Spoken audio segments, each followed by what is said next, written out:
একটি উগ্রবাদী সন্ত্রাসী সংগঠন।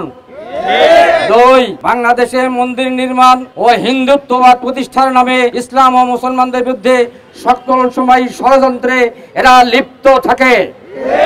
3 যুগ যুগ ধরে চলে আসা সকল ধর্মের লোকদের সঙ্গে সাম্য সম্প্রীতির সাথে মুসলমানরা বসবাস করে আসছে, কিন্তু এই একটি মাত্র সংগঠন যারা মুসলমানদের পিছনে সব সময় ষড়যন্ত্রে লিপ্ত থাকে, বাংলাদেশের স্বাধীন সার্বভৌমত্বে ক্ষুণ্ণ করা ষড়যন্ত্রে লিপ্ত থাকে, সাম্প্রদায়িক দাঙ্গা বাঁধানোর চেষ্টায় সব সময় লিপ্ত থাকে।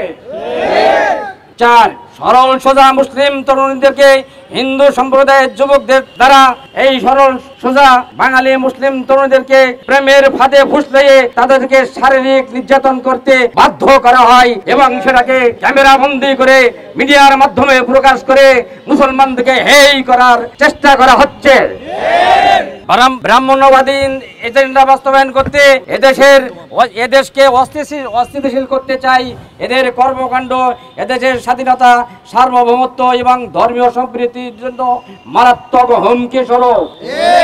যেমন উদাহরণস্বরূপ বলা যেতে পারে, ইতিপূর্বে বাংলাদেশের স্বাধীন বাংলাদেশের পতাকার পায়ে নিপৃষ্ট করার অপরাধে যখন মামলার বাদী হয়ে চট্টগ্রামের জনৈক আইনজীবী সাহেব আদালত প্রাঙ্গণে হাজির হন, প্রকাশ্যে দিবালোকে আইনজীবীদের সামনে তাকে নৃশংসভাবে এই ইস্কাটনের সন্ত্রাসীরা হত্যা করা হয়, যারা সারা বাংলাদেশের জাতি নয়, সারা বিশ্ববাসী জানে। সম্প্রতি দেখা যাচ্ছে ইদানিংকালে বাংলাদেশের 2 রত্ন, শুধু বাংলাদেশের নয়, দক্ষিণ এশিয়া প্রেক্ষাপট নয়, মুসলিম উম্মার 2 রত্ন, বাংলার 2 রত্ন প্রফেসর ডক্টর মোহাম্মদ আসাদুল্লাহ আল গালেব, আমির আহলে হাদিস আন্দোলন বাংলাদেশ